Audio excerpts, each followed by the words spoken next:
ونصلي ونسلم على رسوله الكريم.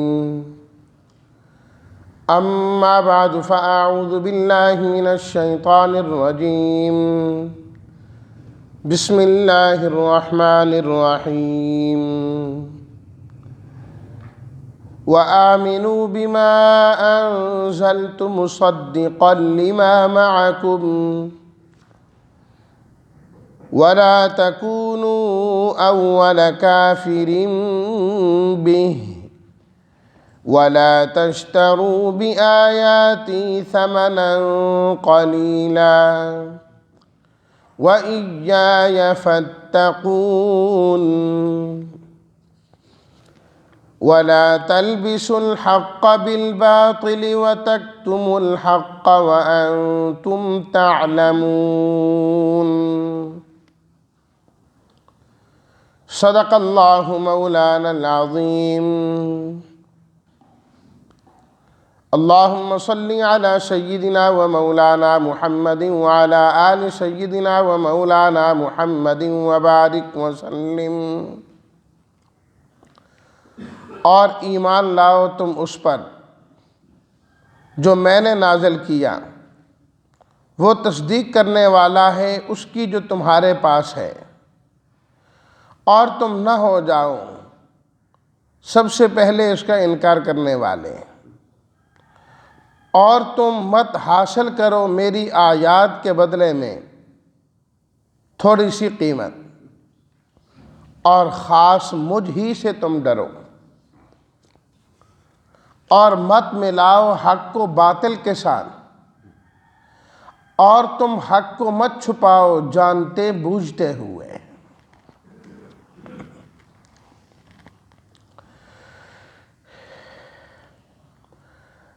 بنی اسرائیل کو اللہ تعالیٰ نے پہلے 4 حکم دیے. نمبر 1، میری نعمتوں کو یاد کرو. نمبر 2، عہد کو پورا کرو. نمبر 3، میرے سے ڈرنے والے بنو. نمبر 4، جو کتاب میں نے نازل کی ہے اس کتاب پر تم ایمان لاؤ. یہ تو کرنے کے کام ہیں. نعمت کو یاد کرنا ہے، عہد پورا کرنا ہے. اس کے بعد اللہ تعالیٰ نے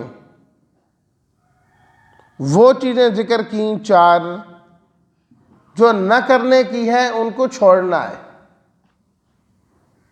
دین اسلام میں یہی ہے کہ جو کرنے کی چیزیں ہیں انہیں کرنا ہے، اور جو چھوڑنے کی چیزیں ہیں انہیں چھوڑنا ہے.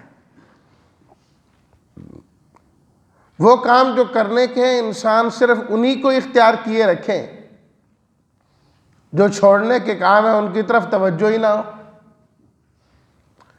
نماز پڑھ رہا ہے اور نماز پڑھتا جا رہا ہے، بڑی اچھی بات ہے، کرنے کا کام کر رہا ہے. بھئی سود کو چھوڑنا بھی تو ہے نا، وہ بھی لازم ہے. رشوت کو چھوڑنا بھی تو ہے نا، وہ بھی لازم ہے. ورنہ دین کبھی مکمل نہیں ہو سکتا انسان کا. کرنے کے کاموں کو کرنا ہے اور جو ترک والے ہیں انہیں چھوڑنا ہے، تب جا کے دین مکمل ہے. پہلی چیز اللہ تعالیٰ نے جس سے ان کو منع فرمایا وہ یہ ہے کہ وَلَا تَكُونُوا أَوَّلَ كَافِرٍ بِهِ. تم اس قرآن مجید کا سب سے پہلے انکار کرنے والے نہ بنو. قرآن کا انکار کرنا، کفر کرنا، یہ خود ایک بہت بڑا جرم ہے، بہت بڑا گناہ ہے کہ انسان انکار کرے اور پھر اس میں پہل کرنا، یہ اس میں دوسرا گناہ ہے. اس لیے کہ جب کسی برائی میں پہل کی جائے اور آغاز کیا جائے تو وہ لوگ جو اس کی برائی کو دیکھ کر برے بنیں گے انہوں نے اسے دیکھا کہ یہ اس کام میں ہے، غلط کام میں ہے، وہ بھی لگ گئے۔ ان تمام کا گناہ اسی کے سر پر ہوگا، سب کا گناہ اس کے سر پر ہوگا۔ نبی کریم صلی اللہ علیہ وسلم نے ارشاد فرمایا، من سن سنتا حسنتا فلہ اجرہا و اجر من عمل بہا۔ جس شخص نے کوئی اچھا طریقہ ایجاد کیا، اچھائی کو شروع کیا، اللہ تعالیٰ اس اچھائی کا اجر اسے عطا فرمائیں گے، اور اس کی وجہ سے جتنے بھی اس راستے پر چلیں گے ان تمام کا اجر اللہ اسے نصیب فرمائیں گے۔ وَمَنْ سَنَّ سُنَّةً سَيِّئَةً فَلَهُ وِزْرُهَا وَوِزْرُ مَنْ عَمِلَ بِهَا۔ جس نے برا راستہ ایجاد کیا، لوگ بھی اس راستے پر چل پڑے، اس کا گناہ تو اس کو ہوگا، جو اس پر چلنے والے ہیں ان کا گناہ بھی اس کو ہوگا۔ اس لیے فرمایا گیا کہ زمین پر سب سے پہلا قتل قابیل نے کیا، قابیل نے سب سے پہلے قتل کیا۔ اب اس کے بعد کائنات میں جتنے بھی قتل ہوں گے، ہر قتل کا گناہ قابیل کی گردن پر ہوگا، ہر قتل کا گناہ۔ یہ راستہ اس نے ایجاد کیا، وہاں سے شروع ہے۔ اللہ اکبر۔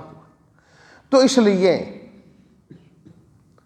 انسان یہ نہ دیکھیں کہ میں نے یہ برا کام کر لیا تو کیا ہو گیا، تو یہ بھی تو ہو سکتا ہے کہ کتنے لوگ آپ کو دیکھ کر یہی کریں۔ آپ نے تو اسے معمولی سا گناہ، بھئی گناہ تو گناہ ہے چاہے معمولی کیوں نہ، آگ تو آگ ہے، تھوڑی ہو کہ زیادہ ہو، کام تو اس کا جلانا ہے نا۔ اسی طریقے سے گناہ گناہ ہے۔ چنگاری ہمیشہ چھوٹی ہے نا شروع میں، پھر آہستہ آہستہ بڑھ جاتی ہے۔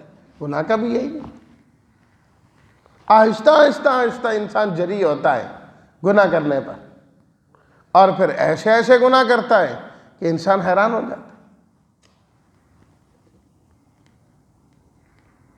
کفر کرنا الگ جرم، کفر میں پہل اختیار کرنا الگ جرم، دو چیزیں۔ تو فرمایا کہ اے بنی اسرائیل، اے اہل کتاب، تم تو نبی کریم صلی اللہ علیہ وسلم کے زمانے کے لوگ ہو، تم پہلے کافر بنو گے، اللہ کے نبی کی نبوت کا انکار کرنے والے جتنے آئیں گے سب کا گناہ تمہیں ملے گا، سب کا گناہ تمہیں ملے گا۔ تم سردار ہو یہودیوں کے، اہل کتاب ہو تم، یہ ہزاروں لوگ تمہارے متقدین ہیں، متعلقین ہیں، مریدین ہیں، یہ جتنے نہیں مانیں گے سب کا گناہ تمہاری گردن پر ہوگا۔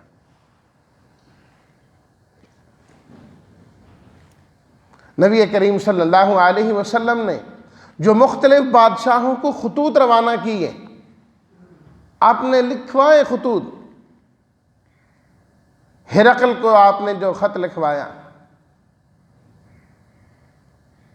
اس میں آپ علیہ الصلوۃ والتسلیمات نے یہ بات تحریر کروائی، اسلم تسلم یؤتک اللہ اجرک مرتین، اسلام لے آ، سلامتی پا جاؤ گے، اور اللہ تمہیں ڈبل اجر نصیب فرمائیں گے، اور اگر انکار کیا، اللہ اکبر، تو تمہارا گناہ تو تمہاری گردن پر ہوگا۔ فَإِنَّ عَلَيْكَ إِثْمَ الْيَرِيسِيِّينَ، یہ جتنی عوام ہے نا وہ نہیں مانیں گے، ان سب کا گناہ تیری گردن پر ہوگا، تیری گردن پر ہوگا، کیونکہ تو بادشاہ ہے، تو نے انکار کیا، تیری وجہ سے باقی بھی انکار کریں گے، گناہ تو ہوگا نا تمہیں۔ تو وَلَا تَكُونُوا أَوَّلَ كَافِرٍ بِهِ، پہلے انکاری نہ بنو. تو اگرچہ مشرکین مکہ پہلے انکار کر چکے تھے، آپ علیہ الصلوۃ والتسلیمات نے اعلان نبوت تو مکہ المکرمہ میں فرمایا نا، وہ انکار کر چکے تھے، لیکن ان کا جو انکار تھا وہ جہالت کی بنیاد پر تھا. جہالت کی بنیاد پر تھا، جانتے نہیں تھے. بلکہ کتنی مرتبہ ایسا ہوا کہ وہ مشرکین مکہ اہل کتاب کے پاس آئے کہ تم ہمیں صحیح بتا دو، تم اہل کتاب ہو، کہ یہ اللہ کے نبی ہیں کہ نہیں ہیں، سچے نبی ہیں کہ نہیں ہیں. تو ٹال مٹول کر کے یہی ثابت کرتے تھے کہ نہیں، اللہ کے سچے نبی نہیں ہیں. تو وہ تو جہالت میں انہوں نے انکار کیا، اور یہودیوں نے جو انکار کیا ہے وہ جہالت میں نہیں، جان بوجھ کر انکار کیا ہے. جانتے بھی تھے آپ علیہ الصلوۃ والتسلیمات کو اور پہچانتے بھی تھے. اللہ تعالیٰ نے قرآن مجید میں خود فرمایا الذین آتیناہم الکتاب یعرفونہ کما یعرفون ابناءہم، جن کو ہم نے کتاب دی ہے نا، یہ آپ علیہ الصلوۃ والتسلیمات کی نبوت کو اور رسالت کو اس طرح پہچانتے ہیں جس طرح یہ اپنی اولاد کو پہچانتے ہیں. جس طرح اولاد کو پہچاننے میں کوئی خفا نہیں ہے، کوئی پوشیدگی نہیں ہے، اسی طرح آپ علیہ الصلوۃ والتسلیمات کی نبوت کو پہچاننے میں بھی ان کو کوئی پوشیدگی نہیں ہے، واضح طور پر جانتے ہیں. تو جان بوجھ کر پہلے انکار کرنے والے نہ بنو. تم جو جانتے ہیں ان میں تم پہلے ہو جو انکار کر رہے ہیں. دوسری چیز اللہ تعالیٰ نے فرمائی وَلَا تَشْتَرُوا بِآيَاتِي ثَمَنًا قَلِيلًا، میری آیات کے بدلے میں یہ حقیر سے دنیا نہ حاصل کرو. حقیر سے دنیا نہ حاصل کرو. انکار کی وجہ کیا تھی؟ یہی بنی نا کہ اگر ہم ایمان لاتے ہیں ہماری سرداری جاتی ہے، ہمارے عہدے جاتے ہیں، ہماری یہ گدیاں جاتی ہیں، گدے نشین ہیں ہم، یہ سب جاتا ہے. اللہ تعالیٰ نے فرمایا کہ دنیا کا عہدہ کیا عہدہ ہے، دنیا کا مال و متاع کیا ہے؟ کچھ بھی نہیں ہے.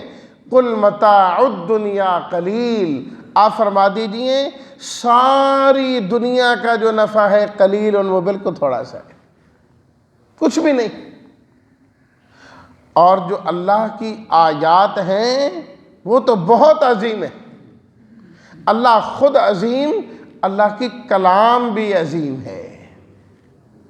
اتنی عظیم چیزوں کو چھوڑ کر تم حقیر چیزوں کے پیچھے جاتے. ترمذی شریف کی روایت ہے نا، نبی کریم صلی اللہ علیہ وسلم نے ارشاد فرمایا اگر یہ دنیا اللہ کے ہاں مچھر کے پر کے برابر بھی ہوتی، اللہ کافر کو پانی کا ایک گھونٹ بھی نصیب نہ فرماتے، اتنا بھی نہ دیتے اللہ تعالیٰ. اللہ کے ہاں تو اس کی یہ حقیقت ہے. فرمایا کہ تم دنیا تلاش کرنے کے لیے یہ کرتے ہو، اور غلط سلط مسئلے بتا دیے. غریب کے لیے اور مسئلہ، امیر کے لیے اور مسئلہ. مقصد کیا ہے کہ جس نے دنیا دے دی اس کے لیے شریعت بدل دی، شریعت بدل دی اس کے لیے. رجم کی سزاؤں کو اور ان چیزوں کو انہوں نے ایسے ہی بدلا تھا کہ یہ بڑے خاندان کا بندہ ہے یا عورت ہے، نہ نہ نہ ان کو تو سزا نہیں ہو سکتی، بس پیسے لے لو کے کہا جی ہاں یہ سزا بھی ہے، یہ جاری کر دو. وَلَا تَشْتَرُوا بِآيَاتِي ثَمَنًا قَلِيلًا، تھوڑی سی قیمت وصول کرتے. اتنی بڑی عظیم نعمت چھوڑ کر اور آخرت کی ہمیشہ کی کامیابی چھوڑ کر. یہ مل بھی جائے تو دنیا آخر کا ہے، آخر تو چھوڑ جانا ہے نا. اور دیکھیے اللہ تعالیٰ نے یہ جو حاصل کرتے تھے اسے ثمن قلیل فرمایا. دیکھیں نا، ایک ہوتا ہے بیچنا اور ایک ہوتا ہے خریدنا. جو خریدنے والا ہے نا وہ قیمت دیتا ہے، اس قیمت کو عربی زبان میں ثمن کہتے ہیں. تو اللہ تعالیٰ نے کیا فرمایا؟ میری آیات کے بدلے میں ثمن نہ خریدو. حالانکہ ثمن نہیں خریدا جاتا، قیمت کے ذریعے، ثمن کے ذریعے کوئی چیز خریدی جاتی ہے. لیکن اللہ تعالیٰ فرما رہے ہیں اے یہودیوں، اے اہل کتاب، جو کچھ تم حاصل کر رہے ہو نا یہ تو حقیقت میں ثمن ہے، اس کے ذریعے کچھ اور حاصل کرنا چاہیے. کہ یہ زندگی اللہ تعالیٰ نے جو تمہیں عطا کی ہے، یہ دنیا کا مال و متاع جو اللہ نے عطا کیا ہے، یہ اس قابل نہیں ہے کہ اس کو حاصل کرو. یہ تو خود قیمت ہے، اس کے ذریعے سے اللہ سے جنتیں لینی ہیں. اس زندگی کے ذریعے آخرت کی زندگی کو بنانا ہے. اللہ نے دنیا کا مال و متاع اس لیے دیا ہے کہ اس کے ذریعے سے آخرت کا مال و متاع حاصل کرنا ہے. تم اتنے کم عقل ٹھہرے، جس کے ذریعے آخرت حاصل کرنی ہے تم اسی کو حاصل کر کے بیٹھ گئے اور سمجھ گئے کہ شاید کامیابی ہے. بھئی ایک آدمی صرف نوٹ ہی لیتا رہے، نوٹ لے اور جمع کر کے رکھے، اس سے کچھ بھی حاصل نہ کریں تو کم عقلی ہے نا اس کی. اللہ نے پیسہ دیا، دولت دے دی، نہ اس سے پہننے کی چیز خریدتا ہے، نہ پینے کی، نہ کھانے کی، نہ رہنے کی، تو کم عقل ہوا نا کہ اسی کو جمع کر رہا ہے. ارے بھئی یہ چیزیں تو اس لیے ہیں کہ اس سے انسان اپنی ضروریات کو پورا کرے اس پیسے کے ذریعے، اس لیے اللہ تعالیٰ عطا کرتے ہیں. تو یہ زندگی اور یہ چیزیں اللہ نے ہمیں آخرت کے حصول کے لیے دی. اس لیے اللہ تعالیٰ نے ثمنًا قلیلا، ثمنًا قلیلا بار بار فرمایا. پھر دوبارہ فرمایا وَإِيَّايَ فَاتَّقُونَ. جو پہلی آیت میں فرمایا تھا نا وَإِيَّايَ فَارْهَبُونَ، اب یہاں دوبارہ فرمایا وَإِيَّايَ فَاتَّقُونَ. اے لوگو تم خاص میرے ہی سے ڈرنے والے بنو، میرے ہی سے ڈرنے والے بنو. فرحبون کہتے ہیں کہ کسی کی عظمت کی وجہ سے ڈرنا، فتقون کہتے ہیں کسی کے قہر و غضب سے ڈرنا. ہر قسم کا ڈر اللہ سے ہونا چاہیے. یہ دیکھیں کہ انسان ڈر رہا ہے کسی کی عظمت کی وجہ سے، فرمایا اللہ سے بڑا عظمت والا کوئی نہیں. اور اگر ڈرتا ہے انسان کسی کے قہر و غضب سے کہ یہ اگر ناراض ہو گیا تو سخت پکڑ ہو جائے گی، فرمایا اللہ جیسی پکڑ تو کوئی کر ہی نہیں سکتا، وہ سب سے سخت پکڑنے والا ہے. فَيَوْمَئِذٍ لَا يُعَذِّبُ عَذَابَهُ أَحَدٌ. اس جیسی سزا کوئی دے ہی نہیں سکتا، سزا دے ہی نہیں سکتا. تیسری چیز اس سے روکا، فرمایا وَلَا تَلْبِسُوا الْحَقَّ بِالْبَاطِلِ. حق اور باطل کو آپس میں گڑبڑ نہ کیا کرو، گڑبڑ نہ مچائی کرو کہ حق اس طریقے سے کرنا کہ اگلے کو سمجھ ہی نہ آئے تاکہ وہ اس سے دور ہو. اور چوتھی چیز فرمائے حق کو چھپاؤ بھی نہ. حق کو چھپانا بھی غلط ہے، حق اور باطل کو آپس میں ملا جلا دینا تاکہ انسان مشتبہ میں پڑ جائے، یہ بھی غلط ہے. یہودیوں کی یہی عادت تھی. اول تو وہ پورا چھپایا کرتے تھے کہ صحیح بات ہماری عوام کو پتہ ہی نہ لگے. بتانا ہی نہیں ہے کہ نبی کریم صلی اللہ علیہ وسلم اللہ کے نبی اور اللہ کے رسول ہے، بتانا ہی نہیں ہے. اور اگر خود ان کو پتہ لگ جائے کہ ہماری تورات میں فلانی بات لکھی ہوئی ہے تو پوچھا کرتے تھے کہ وہ ہماری اس تورات میں ہے تو صحیح، ان کے بارے میں فلاں چیز تو وہ تو پوری آ رہی ہے. وہ کہتے نا نا نا نا، یہ مطلب نہیں ہے، یہ جو لفظ لکھا گیا نا وہ لکھنے میں کاتب سے غلطی ہو گئی، اصل لفظ اس کی جگہ یہ ہے. وہ یہ مفہوم نہیں جو تم سمجھ رہے ہو، مفہوم اس کا یہ ہے. اس طرح وہ لوگوں کو گمراہ کیا کرتے تھے. گڑبڑ کر دینا، اور اول درجے میں کتمان کرنا، اسے چھپانا، جبکہ یہ دونوں چیزیں بری ہیں۔ کتمان حق بھی بری چیز ہے اور تلبیس حق بھی بری چیز ہے۔ حق کو اس طرح بیان کرو کہ حق حق ہو کر سامنے آئے، پتہ لگے کہ یہ حق ہے اور پتہ لگے کہ یہ باطل ہے۔ نبی کریم صلی اللہ علیہ وسلم کی دعاؤں میں کیا ہے؟ اللہم ارنا الحق حقا وارزقنا اتباعہ، اے اللہ ہمیں حق حق کر کے دکھا اور حق کی پیروی کرنے کی بھی توفیق عطا فرما۔ وَأَرِنَا الْبَاطِلَ بَاطِلًا وَارْزُقْنَا اجْتِنَابًا، اے اللہ ہمیں باطل باطل کر کے، برائی برائی کر کے دکھا اور اس سے بچنے کی بھی توفیق عطا فرما۔ دونوں چیزیں الگ الگ ہیں۔